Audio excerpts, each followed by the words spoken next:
سلام. چجوری نوشته های تو خالی توی اسکچاپ مدل سازی کنیم؟ ببین، اول خود 3D تکست رو فعال کن و نوشته هایی که میخوای رو تایپ کن و بعد کرییت رو بزن تا مدل سازیش انجام بشه.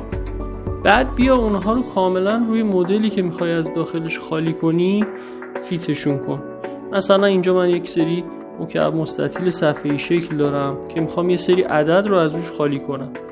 میام اینها رو با هم تداخل میدم و بعد با استفاده از منوی سالید تولز و ابزار تریم میام شروع میکنم دونه دونه از این مکعب مستطیل ها تریم میکنم اعدادم رو.